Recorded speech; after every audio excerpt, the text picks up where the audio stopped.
muito do que Paulo fez nesse cenário, e nesse período, né, que Paulo faz isso, né, onde ele ficou a maior parte do tempo? Foi algum seminário, né, evangélico lá, talvez a IBNU, tinha a IBNU de Corinto, né? Ele ficou em alguma igreja batista, né?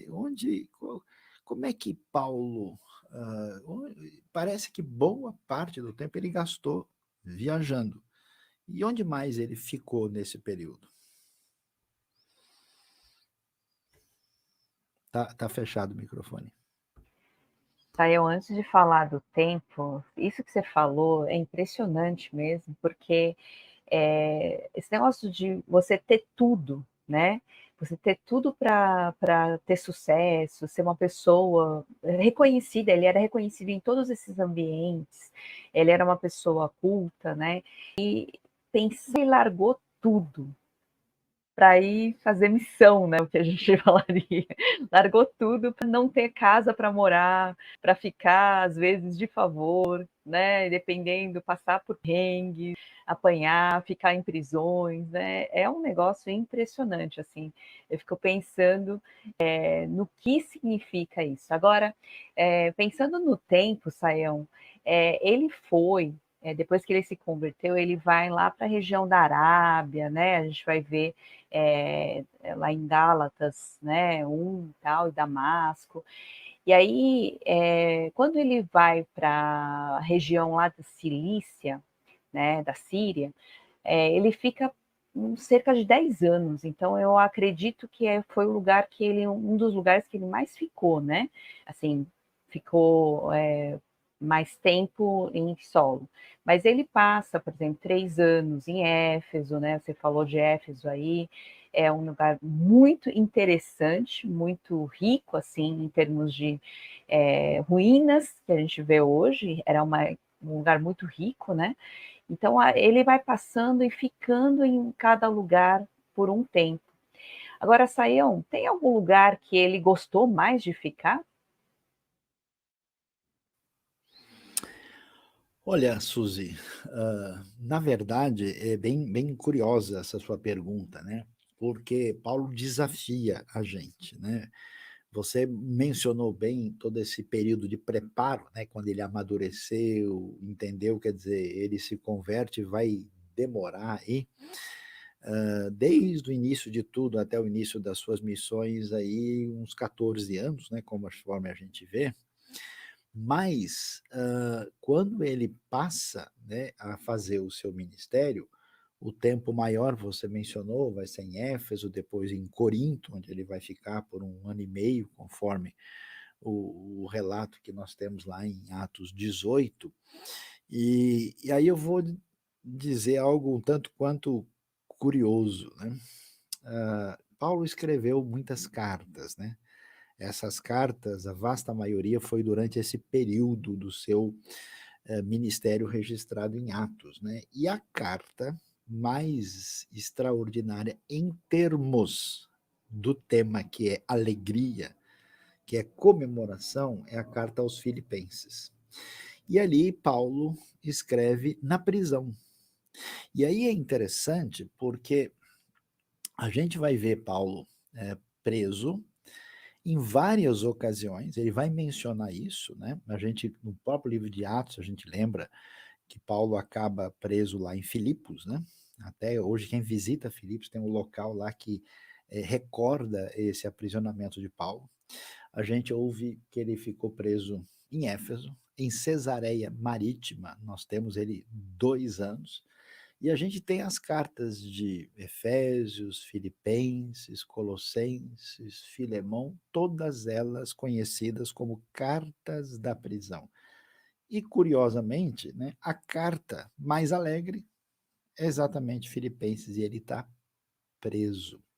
E aí que eu começo a pensar aí, né, porque hoje a gente tem um jeito de ser igreja, né? A gente tem uma maneira que você pergunta para quem escuta, como é que é a igreja? Não, a igreja é um lugar que tem um espaço grande, né, um templo, que alguns chamam de casa de Deus, né? E lá é um lugar que tem bancos, né, a igreja tem um púlpito, a igreja tem um coral ou grupo de música, igreja é um lugar que tem instrumentos, igreja tem uma série de definições. Agora, o que chama a nossa atenção é como é que é essa igreja nos tempos do apóstolo Paulo. E curiosamente, ah, Paulo passa a vasta maioria do seu ministério ou viajando ou na cadeia, ou viajando ou na cadeia. E como a gente sabe que as viagens eram difíceis, né, viagem ou a pé, alguém, a gente tem o famoso quadro do Caravaggio, né, que Paulo está de cavalo, mas pode esquecer, cavalo não é uma realidade plausível, né? Cavalo é um negócio caro, que quem tinha era militar romano, né, gente muito peculiar. Paulo realmente faz a pé, no máximo ele poderia talvez um lugar ou outro montar um jumentinho aí, mas é a pé ou é de barco, né? O E é barco que naufraga, né? que naufraga, uma experiência muito difícil. Então, sabe o que eu fico pensando, Suzy? Será que Paulo tinha tempo de, vamos dizer, entre aspas, de ir para a igreja? Como é que era esse negócio se o ministério de Paulo se deu diante de todas essas limitações, né? Paulo, quando teve em Cesareia, a pergunta é qual foi a igreja que ele frequentou. Então, como é que você vê isso? Você acha que essa limitação espacial, que essa circunstância dificulta o crescimento da obra de Deus, o projeto do reino? E antes de você responder, pessoal, olha, vocês estão em sintonia com a gente. Abraço para todos aí, né? Vamos já já responder as suas perguntas. Podem aí dizer de onde é que vocês estão falando, sejam todos mais do que bem-vindos. E mandem as suas perguntas, que daqui a pouco vai ser o momento de a gente interagir sobre essas questões importantes ligadas ao ministério do apóstolo Paulo. Israel, você falou aí das cartas da prisão, mas pode ser, não tem, mas pode ser que 2 Timóteo também tenha sido escrito enquanto ele está preso, não é? Então, realmente, não, ele não estava de boa em nenhum momento, né? Como a gente falou, ele estava muitas vezes não só preso, mas sendo açoitado, né, expulso de lugares, viajando e tudo. Então, é difícil a gente pensar que ele tinha uma igreja física, como muitas vezes a gente acha, né? Uma igreja física para frequentar, por exemplo, todo domingo ele ia, ou todo sábado, já que ele era judeu, apesar de estar em ambiente não judaico, né? Ambiente gentil, será que ele tinha? Não tinha, não tinha mesmo. E outra, mesmo nas cidades, hoje você vai ver, você não vai encontrar nenhum lugar que é uma igreja como a gente pensa, um prédio, né, um lugar, uma capela, como você disse. Então, as igrejas eram em casa. A gente vê lá em Atos, né? As igrejas eram em casas, as cartas que Paulo enviava, era assim o pastoreio dele muitas vezes. Às vezes ele estava escrevendo, ele falava assim, eu tenho muita vontade de conhecê-los, eu tenho muita vontade de visitar vocês, mas eu não consegui, né? Até o espírito impede muitas vezes de ir, né? Para a Ásia, por exemplo, aconteceu isso. Então, às vezes ele não conseguia nem visitar uma vez, quer dizer, ele não conhecia. Ele mandava carta sem conhecer aquelas pessoas e ele estava pastoreando, ensinando, ele estava, na verdade, celebrando junto quando as pessoas se convertiam. Isso é muito interessante, porque quer dizer que não importa, né? O lugar, não importa a maneira como você faz, o que importa é o conteúdo, é a mensagem chegar na vida das pessoas, no coração das pessoas e transformar a vida delas e que isso comece a se espalhar e fazer sentido, fazer diferença onde elas estão. Então, eu acho impressionante como essa mensagem. Você citou aí Filipenses, ele estava preso, né? Ele estava preso e essa mensagem de maior alegria, alegre, o tempo todo ele fala alegre, eu não sei nem o que ele tinha tanto para se alegrar dentro de uma prisão, mas é o que ele mais repete, quer dizer, o evangelho nunca vai se limitar a nenhum lugar, o evangelho não vai se limitar nem a nossa capacidade ou não. Se Deus precisar, ele vai falar através de mulas, através de, né, outras coisas, né, pedras, enfim. Deus vai falar de outras formas. Mas o interessante é que Deus tem chamado pessoas para fazer isso. Então, assim, só pensando aqui com os meus botões, o que a gente está fazendo? Será que a gente não está assim, limitando demais Deus?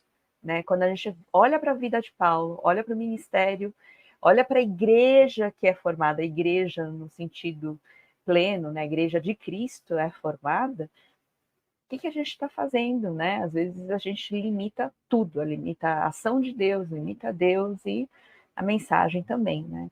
É, é assim, é questão de muita reflexão, né, Sayão? Olha, Suzy, de fato a gente tem que pensar sobre isso e vai aí o nosso abraço para o pessoal do Ceará, Paraíba, estado de São Paulo, Alagoas, Minas Gerais, todos aí que estão em sintonia com a gente de diversos lugares do Brasil e até mesmo muitas vezes de outro país, né? Então, você tocou num ponto que eu acho que é o ponto vital que a gente precisa tentar entender a razão do nosso encontro dessa noite aqui. A gente tem que entender a diferença entre o que é conteúdo e o que é forma, o que é essencial e o que é periférico. Porque muitas vezes, em alguns ambientes cristãos de hoje, a gente parece que observa que aquilo que é secundário e periférico adquiriu o status de mais importante. A gente vai em vários lugares do mundo onde no passado houve uma tradição cristã mais forte, hoje você encontra vários prédios vazios, né, que são ou museus, e que são uma herança histórica e que não tem mais qualquer, vamos dizer, referência de vida espiritual. Então, o que a gente descobre é que, na experiência de Paulo, da igreja primitiva, veja lá, pessoal, mesmo sem templo, mesmo sem recursos financeiros abundantes, mesmo debaixo de proibição, essa igreja era viva e ela se multiplicava e ela cresceu como nunca no Império Romano. Eu fiquei muito impressionado quando a gente teve a situação da pandemia, né? E que se gerou até uma discussão em diversos meios religiosos. Algumas pessoas falavam: será que é possível ter uma reunião de fé, um culto, uma celebração virtual? Porque não pode, né? A gente tem que estar juntos no templo, né? Claro que é muito bom estar junto, não por causa do templo, mas por causa das pessoas que estão no templo, por causa dos irmãos da fé. E é lógico que faz toda a diferença estar junto com as pessoas. Tanto é que a igreja primitiva ela tinha um ajuntamento, né, nas casas, nos lugares muitas vezes ocultos, onde não poderiam ser alcançados pelos que não os toleravam, né? Mas o que me chama a atenção é que Paulo, olha lá, pessoal, agora a coisa vai chegar no nosso assunto essencial. Paulo, na sua época, teve um ministério análogo ao digital. Como é que é, Sayão? Deixa eu escutar isso de novo. É isso aí. Paulo teve um ministério análogo ao digital. Por quê? Porque, claro, naquele tempo não dava para fazer live, não dava para fazer aula ao vivo, como nós estamos aqui de diversos lugares. O que dava para fazer era escrever uma carta. Você já reparou isso? Por exemplo, Paulo escreve aos romanos dizendo: olha, eu não vejo a hora de ir visitar vocês. Não só, vamos dizer, ele fazia a live da época, e ainda com pessoas com as quais ele não tinha nem tido oportunidade de interagir diretamente. Então, Paulo, que gastou grande parte do seu tempo em viagem, na maior parte do tempo ele estava em trânsito de um lugar para o outro, e em grande parte, né, a gente, por exemplo, lê sobre Tessalônica e diz que ele ficou 3 sábados lá. E ele foi embora. Isso gerou o quê? 2 cartas aos Tessalonicenses, né? E Paulo, aprisionado, não deixa de continuar mostrando o seu testemunho, a sua atuação e enviando aquelas cartas tão preciosas, inspiradas pelo Espírito Santo, que fazem parte da nossa Bíblia. O que quer dizer isso? Isso significa que a gente tem que prestar atenção naquilo que é fundamental e essencial. Porque não só o apóstolo Paulo fez grande parte do seu ministério longe de uma possibilidade presencial, como também hoje no mundo, grande parte da igreja perseguida, preste atenção, grande parte do planeta, eu diria que a maior parte da população do planeta vive em condições onde existe uma restrição maior ou menor ao evangelho, onde você não tem o mesmo nível de liberdade que você tem em outras nações, como nós temos, por exemplo, aqui no Brasil, de fazer livremente o que nós estamos fazendo. Então, nesse sentido, grande parte da igreja primitiva, ou melhor, a igreja primitiva por definição, e grande parte da igreja de hoje, viveu uma realidade com limitações da realidade presencial. O que quer dizer isso? Quer dizer que a gente precisa entender a prioridade da missão, a gente precisa entender o que é essencial no Evangelho, entender que as outras coisas fazem parte, né, dessa realidade, mas não podem tomar o lugar daquilo que realmente é fundamental, porque o povo de Deus precisa e deve estar preparado para servir, para expandir o reino, para testemunhar, para amar a Deus ao próximo e adorar a Deus de verdade em qualquer circunstância, quando isso se mostrar uma situação de desafio diante de nós. Então, diante desse cenário, né, a gente já tem muita gente aí mandando já mensagens e perguntas, tal, mas eu vou ver para falar com a professora Suzy. Suzy, me diz uma coisa, aí a gente vê uma coisa curiosa, né, nessa questão de forma e conteúdo, e é interessante, né, porque Paulo escreveu essas cartas, escreveu onde? O papel era A4, ele usou uma impressora laser. Antes dele era assim, sempre foi. Como é que é essa história da civilização? Quer dizer, sei lá, Moisés já tinha. O pessoal ouvi falar, o pessoal falou, né, que Moisés ele tinha um tablet que ele baixou da nuvem, né, em duas Opa, tábuas. Como é aí que sim. era no mundo antigo? Como é que as informações eram passadas? Como é que foi nos tempos mais antigos no Egito? Como é que chegou no tempo de Paulo? E essas mudanças pararam aí? Como é que é essa forma que foi utilizada para a transmissão desse conteúdo? Dá uma palhinha para a gente aí. Saião é bem complicado, hein? Nos tempos mais antigos, a gente vai ver aí pelos achados arqueológicos, quem já foi em museus, vê um monte de pedrinha, né, assim, né? E eu, pelo menos, a primeira vez que eu fui achar aquelas pedrinhas desse tamanho, com um monte de escritinho, e o pessoal conseguia escrever lá, às vezes era um contrato de matrimônio, contrato entre pessoas, né? Contrato assim financeiro que envolvia, enfim, trocas, vendas, né? Até entre reis, né? Então a gente vai ver essas tabuinhas, né? Onde eram escritas, aí escritas cuneiformes, né? Quando a gente vai vendo isso. Aí a gente vai ver lá o pessoal do Egito, eles usavam um negócio diferente, que era de uma planta, né? Tirar de uma planta aí, que eram os papiros, né? A gente vai ver isso sendo usado, e a gente encontra, além das tabuinhas, que foram cartas entre, por exemplo, conhecidas como cartas de Amarna, né? A gente vai encontrar também os papiros que eram sim, enviados. Provavelmente, já quando chega em Paulo, eles têm aqueles que são rolos, né, um pouquinho diferenciados, uma espécie de tinta já um pouquinho mais avançado. E a gente vai ver depois, né?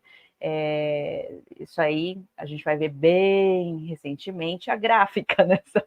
A gráfica também é um pouco diferente do que a gente conhece hoje, né? Era passado assim, é bem interessante. A gente foi ver lá em Mainz, né? Mas é interessante, Sayão, que isso demorava muito para chegar. Isso eram pessoas que enviavam, né? E essa carta, para chegar num lugar. E você imagina, eu vivi na época que as cartas demoravam pelo menos de um mês, às vezes até 3 meses. Então, para voltar a resposta da carta, ia de 4 a 6 meses. Imagina naquela época, as viagens eram mais demoradas, né? As coisas todas eram mais demoradas, então eu acredito que isso demorava, às vezes, anos para chegar, né, num lugar, né, e rodar. E essas cartas eram circulares. Então ele mandava, por exemplo, uma carta, mas essa carta circulava na região. É muito interessante isso. Era lido muitas vezes em público, né? E circulava em várias regiões. Então não eram só para Colossenses, para Colossos, mas também para a região ali que rodeia Colossos também. Então isso é muito interessante. Aí você falou do digital, só não era rápido, mas era distante, né? A gente pode ver a distância e muitas limitações no meio do caminho. Mas sabe o que para mim é muito interessante no meio de tudo isso? Dos dois lados existia essa sede, de um lado a sede, né, de ouvir, né, de aprender, então, de receber essas cartas, né, e de outro lado também, na hora de escrever, que nem sempre era Paulo mesmo, ele usava, às vezes, alguém para que ele ditava ou falava e a pessoa escrevia. Então, a gente tem um grupo de muitas pessoas aí agindo até que uma carta chegasse, né, até um local. Então, a gente vê essa ânsia no sentido bom, sabe? Esse, esse desejo, né, de estar junto, de compartilhar aquela mensagem e de ouvir aquela mensagem, uma fome também. E eu acho que às vezes como a gente tem muito fácil, principalmente a gente aqui, pelo menos no Brasil, em lugares que a gente pode ter acesso fácil, tanto na internet ou presencial, a gente talvez dê um pouco menos de valor nisso, né? O que você acha, Sael? Então, Suzy, o seu resumo mostra para a gente, né, essa questão que você tem a palavra divina, a mensagem de Deus, e ela atravessou a história, né? Você tem isso na tradição oral, né, nesses documentos em pedras antigas, depois os papiros, depois os pergaminhos, né? E a gente tem, né, muitas dessas coisas preservadas até hoje. E aí, olha que coisa que a gente não presta atenção e que é tão importante a gente entender, né? Por que Paulo fez tanta diferença e por que o evangelho pôde se expandir tão fortemente no primeiro século? Por causa das razões tecnológicas. Era possível, a prática de escrever em pergaminhos e enviar documentos era uma coisa comum. 2, porque havia transportes, havia estradas, havia transporte marítimo. E esse sistema, vamos dizer assim, de correio da época funcionava muito bem, né? 3, porque apesar da limitação de muita gente ser analfabeta ou semi-analfabeta, em toda parte você tinha gente que de fato podia, né, ler e entender, compreender. E 4, praticamente todo mundo naquele contexto podia entender grego, que era a língua comum. Então você percebe, esses elementos todos fizeram parte de um cenário fundamental que trouxe a mudança. E quando a gente pensa sobre isso, o que a gente tem são mudanças tecnológicas de transmissão de conteúdo no eixo da história que fazem parte do elemento aliado à propagação da fé. Quando você tem a reforma, né, a gente já teve várias aulas aqui falando da reforma protestante, a reforma na Europa, quando surge o movimento luterano, o movimento calvinista, o movimento anabatista, questionando a maneira como a espiritualidade e a fé se definiram no ambiente medieval. E o que fez toda a diferença? A mudança, né? A Suzy mencionou, né, a impressão conforme era feita em Mainz. Mainz, cidade alemã, cujo nome latino era Mogúncia, e que é o lugar onde está a famosa Bíblia de Johannes Gutenberg, que em 1454 fez essa primeira Bíblia impressa, diferente dos pergaminhos. Então, para você ter uma ideia, os indivíduos medievais ficavam assim impressionados, que tipo de material é esse, que em vez de você desenrolar assim, puxar, você vai virando a página e vai lendo. Que novidade é essa, né? Que tipo de iPhone é esse que a gente recebeu aqui, né? Ou última novidade aí do Android, né? Daquele contexto. E aí, sabe o que aconteceu?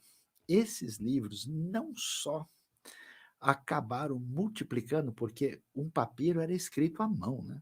As cópias, por que temos tantas cópias dos manuscritos do Novo Testamento? Elas foram copiadas. A Suzy mencionou, a carta não vai só para os Colossenses, a carta não vai só para os Efésios. Então, tem várias cópias espalhadas, o que permite a gente, inclusive, comparar um documento com o outro. Com isso, a gente vai ver esse cenário tão curioso, diferente e especial quando os livros começam a ser multiplicados em grande quantidade. Olha o que aconteceu. O pessoal começou a aprender a ler e escrever na língua comum, né? Ou seja, não ia ser tudo simplesmente em latim e grego, que o povo comum não falava. Então começou-se a fazer coisas na língua comum e o livro que abriu esse caminho foi a Bíblia, por isso várias traduções da Bíblia acontecem nesse contexto do século XV e XVI, né? A gente tem os livros produzidos em grande quantidade e, atenção, com mais de 70% de desconto. Os preços de um manuscrito, de um material, de um livro, caíram até a ser um quarto, um quinto do que eles custavam anteriormente. Então, você imagine o grande progresso que isso teve. Agora, preste atenção. Supondo que aqueles que haviam redescoberto a salvação pela fé, redescoberto a centralidade da Bíblia e da palavra de Deus, centralidade da pessoa de Cristo, se esse pessoal tivesse deixado de usar as novidades tecnológicas da época, será que nós teríamos desdobramentos da reforma? Então, a minha pergunta, agora a gente começa a entender onde é que a gente quer chegar, né? Será que na caminhada da história, muito além, né, da publicação literária, que outros elementos nós temos para a difusão do conteúdo da palavra de Deus que vão além de uma reunião que acontece com as pessoas da fé no domingo, que é importante, que é boa, mas a realidade do reino é muito mais do que isso. Então você imagina, rádio, TV, internet, o que é que a gente pode fazer por meio, vamos dizer, dos novos manuscritos, daquilo que pode acontecer. Então, diante disso, eu vou perguntar para a Suzy se ela pode nos falar, né, de experiências e concretas, né? O que que você conhece, Suzy, em termos de diversas ações de mídia no reino de Deus, como é que isso tem acontecido na área de ensino, na área de evangelização, na área de atuação, até mesmo, né? Eu ouvi falar que existem hoje no mundo uma série de igrejas virtuais. Um dia desse eu conversei com uma pessoa, achei interessante, ele estava contando que ele teve uma experiência extraordinária de plantar uma igreja virtual. É possível um negócio desse? Tael, eu vou contar um pouquinho assim lá para trás, porque isso me atingiu muito quando eu comecei. Eu sou uma pessoa muito difícil de falar em público. Então, para mim, mídia não era algo que eu não conseguia nem pensar. Imagina aparecer e ficar ainda, né? E eu lembro, uma das primeiras coisas que a gente acabou fazendo, a gente desenvolveu, foi o 180 graus. E era rádio, né? Então a gente não aparecia, mas era rádio. E olha que interessante, depois a gente fez isso assim, assim com coração, né? Porque a gente sentava lá, você era o meu professor, eu tinha um colega, né, o André Castilho, a gente sentava e a gente simplesmente batia papo. Então não foi difícil as gravações. A questão foi depois de uns 2 anos, Sayão, quando isso foi para o ar, para a rádio, para mim foi um choque quando eu recebi cartas de prisões lá de lugares que eu não faço nem ideia que existe. E essa carta dizia que a pessoa tinha se convertido e estava caminhando, fazendo discipulado de 180 graus. Eu chorei como um bebê. Eu nunca imaginei que isso pudesse acontecer. Depois a gente teve outras, porque assim, como foi um momento só a gente gravando, eu não achei que isso pudesse atingir, fazer diferença na vida de alguém, né? Então, essa foi uma experiência muito impactante para mim. A gente tem a experiência aqui da IBNU mesmo, através do YouTube, na pandemia, que também foi um absurdo, um crescimento absurdo, mas assim, mais do que isso, era todo dia recebendo muitas mensagens, né, falando de como o ensino estava fazendo diferença, como pessoas estavam voltando para Cristo, pessoas estavam conhecendo a Cristo através disso, ou se não, coisas que tinham ajudado a sair de crises bastante profundas e bastante difíceis, até assim, crises de depressão e até chegar a pensar em tirar a vida. Então, assim, só aqui a gente já tem assim muitas experiências, né? Muitas coisas para contar. Inclusive, quem tiver pode continuar mandando as suas experiências, porque isso dá uma força para a gente continuar a produzir ensinamentos. Mas assim, Sayão, eu tenho visto essas coisas chegarem em lugares que não existe absolutamente nada. Então, por exemplo, parece besteira, mas a rádio, ela transmitia o Rota 66 pela internet hoje, a internet chega em todos os lugares.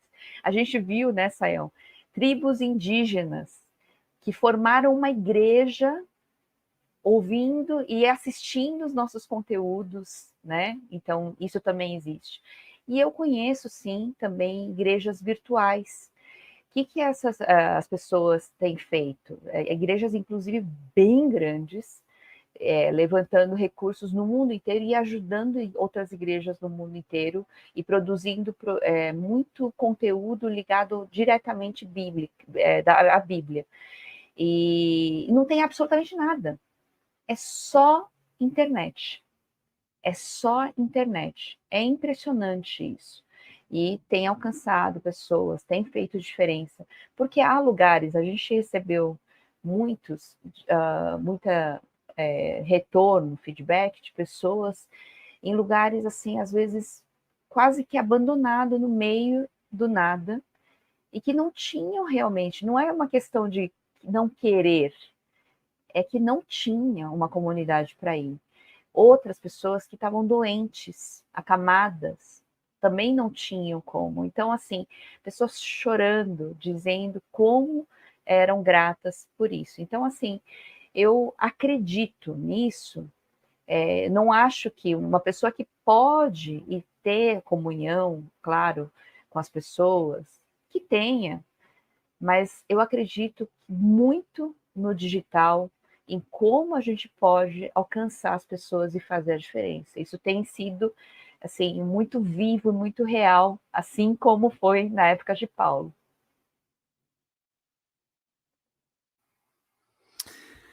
Então, Suzy, eu estava ouvindo você falar e me lembrando aqui do apóstolo Paulo, que eu fico muito impressionado, né, porque sendo ele de uma pessoa de uma formação religiosa tão rígida, né, dentro daquela tradição farisaica de se conformar, né, ao elemento do mandamento nos seus mínimos detalhes, como é que Paulo desenvolveu o que a gente pode chamar de um grande jogo de cintura, né?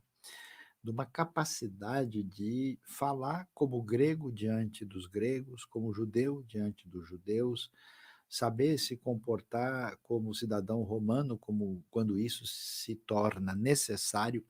E é interessante 1 Coríntios 9, né, verso 22, quando Paulo diz que ele se fez de grego para os gregos, né, para os judeus, né, de judeu, para os que estão sem lei, como se ele não tivesse, né, debaixo da lei, e que ele fez de tudo para com todos. Então, essa flexibilidade, ela é fundamental. Isso não significa comprometimento doutrinário, não é comprometimento ético, não é comprometimento da verdade, significa colocar o secundário no seu devido lugar, colocar a serviço daquilo que é fundamental, daquilo que não pode ser negociado, esse elemento que é secundário. Então você pode e deve anunciar o evangelho por meio do cinema, por meio de música, por meio de poesia, por meio das redes sociais, por meio de quadrinhos, por meio de todas as formas, né? E nesse sentido é necessário que o povo de Deus tenha duas coisas importantes, chamadas flexibilidade e criatividade. Assim como foi um desafio, né, mudar o costume dos pergaminhos para os livros recém-impressos, é curioso como na história da tradição religiosa, grande parte da comunidade, ah, das comunidades cristãs tiveram, por exemplo, resistência ao rádio, achando que o rádio significava uma mudança que implicaria em uma espécie de ameaça de perfil escatológico. Eu ainda me lembro de vários lugares eu encontrar uma referência que a televisão era a besta que tinha chegado e que as pessoas que usassem a televisão estariam de alguma maneira envolvidas com o reino do mal. Depois surgiu o computador, mesmo tipo de perspectiva começou a manifestar esse tipo de. Quer dizer, qualquer coisa que fosse fruto da nova tecnologia trazia resistência de uma série de pessoas que são simplesmente amantes do passado, que não levam a sério a boa tradição e, pelo seu tradicionalismo indevido, fazem morrer a tradição por falta de abertura para retomá-la num outro contexto. Então, olha que coisa interessante. Eu também, Sus, demorei um pouco para descobrir a pertinência disso, porque preste atenção, há muitas pessoas que estão numa situação desesperadora, que têm dificuldade de se abrir, que não querem mostrar o rosto, que preferem lidar com a sua questão de luta pessoal de maneira a estarem em anonimato. Pois essas pessoas, quando ouvem uma mensagem, né, à distância, essa pessoa, quando fala com alguém através de um chat ou através de um caminho onde ela tem a sua o seu anonimato preservado, essa pessoa pode ser, no primeiro momento, mais facilmente socorrida e abençoada. Há pessoas que têm dificuldade de se expor no ambiente público. E essas pessoas, elas terem muito mais facilidades de ouvir uma mensagem através da internet, de assistir um vídeo, de ouvir um áudio. Então, olha quanta coisa interessante. Como é que a gente na IBNU começou a descobrir a importância disso?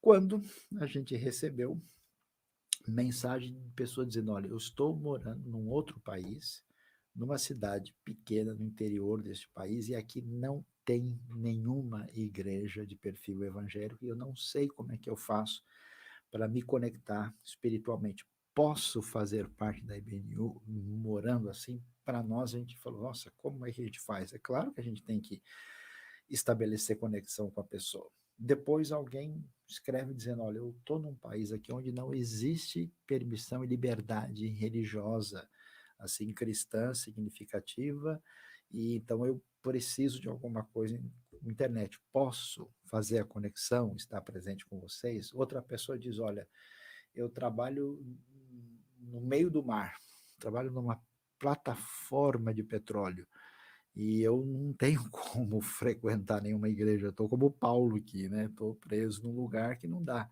Eu posso ter conexão com vocês, né? E além disso, eu percebi que hoje no mundo, nunca tantas pessoas de países fechados e resistentes têm alcançado a fé e crescido na fé por conta da internet como nunca aconteceu antes. Então, veja, a pergunta para a gente, muitas pessoas falam, ah não, a igreja ou ela é presencial ou ela é digital. Meus queridos, não é um ou outro, é um e outro. O povo de Deus tem que fazer diferença na sua caminhada presencial com aqueles que estão próximos ali do contexto da comunidade da fé. Mas isso não quer dizer que a gente vai negar comunhão a quem não pode estar próximo fisicamente. Aliás, porque nós vivemos numa sociedade onde muita gente, às vezes, está mais próximo de quem está longe e está mais longe de quem está próximo, por causa de compartilhamento de anseios, de ideias, de emoções, de sentimentos, de perspectivas. Então, é uma realidade diferente. Por isso é tão importante a gente ser uma igreja raiz, uma igreja bíblica, uma igreja que não abre mão da verdade revelada no Evangelho e, ao mesmo tempo, uma igreja aberta e criativa para usar todo tipo de recurso que envolvam, né, as diferentes tecnologias para atingir a realidade. E quando a gente olha bem para a vida do apóstolo Paulo e olha para a vida da igreja primitiva, não é que a gente encontra essa realidade concretamente na vida deles. Paulo fez a maior parte do que fez, que permaneceu como legado, à distância. E fez do jeito que fez, ainda em condições muito mais desfavorecedoras do que a nossa. Como a Suzy mencionou, para mandar carta até para o pessoal receber essa carta, depois o pessoal copiar essa carta e mandar uma cópia para outros lugares, quanto tempo isso demorava? E às vezes, uma mensagem, uma pregação, um ensino que muda, que salva, que redireciona uma vida, que abençoa, você tem condição de multiplicá-lo por centenas, milhares de possibilidades em pouco tempo. Por isso, isso acaba tendo uma importância significativa e vital. E principalmente hoje, né, eu que tenho viajado por muitos países do mundo, inclusive vários muito limitados, sou testemunha de como os caminhos digitais têm feito diferença enorme, apressando de maneira significativa a chegada do evangelho em vários lugares do mundo. A Suzy mencionou a questão das tribos indígenas. Eu nunca me esqueço quando eu fui me encontrar com um jovem indígena e ele me mostrou o seu tablet. Eu não estava preparado para achar que um jovem indígena tinha um tablet tão em bom funcionamento. E ele me abriu o tablet e foi mostrando as mensagens nossas, várias coisas que ele ouvia, aquilo que, né, 180 graus, rota da Transmundial, e como ele estava contente dizendo, e eu vou em vários ambientes, aldeias conhecidas, e eu levo lá para o meu pessoal ouvir. Eu falei, nunca eu pensei em uma coisa dessas como uma realidade próxima. Então, nós não temos ideia como isso é importante e fundamental. Aí a gente entende, porque hoje o nosso assunto era Apóstolo Paulo digital, né? Eu não sei, vou perguntar se a Suzy quer fazer algum desfecho, mais algum comentário antes das nossas perguntas aí que estão pegando fogo aqui na nossa live de hoje.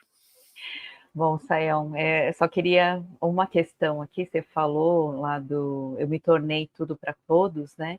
Mas para de alguma forma salvar alguns, quer dizer, de alguma forma alcançar as pessoas. Eu acho que o que a gente precisa realmente focar é se a minha mensagem, a mensagem de Cristo, né? A mensagem que eu tenho aprendido, ensinado, enfim, está chegando, onde que ela está chegando, né? Então, assim, não importa o meio, você pode pensar em qualquer meio. Ele contextualizou, ele foi falar do filósofo primeiro, né, lá em Atenas. Então, assim, não importa como e a maneira, né, como você vai falar, mas que aquela mensagem do evangelho chegue àquelas pessoas, né? Então, se precisar mudar, talvez, né? Precisa dançar, né, Sayão? Às vezes dança, se precisar. Eu lembro na África eu tive que dançar muito, né? Assim, imagina a oriental aqui dançando. Então, tem lugares que a gente precisa, né, comunicar aquilo que a gente foi fazer, mesmo que não seja o seu forte, né? Então, eu acho que é isso o que a gente está falando, do conteúdo, né, da mensagem que Deus tem, né, nos dado através da palavra dele, através da obra de Cristo, é isso que precisa chegar, né? E é isso que a gente precisa ser esse canal de alguma forma. Então, não importa se você usa Instagram, Facebook, se você usa YouTube, se você usa o que você pode usar o que for mais fácil para você, né? Mas que isso chegue às pessoas, né? Então, bom, vocês podem fazer as perguntas, inclusive, Sayão, a gente tem gente de Portugal, a gente tem gente de Campina Grande, tem gente aqui do Paraguai, tem, deixa eu ver,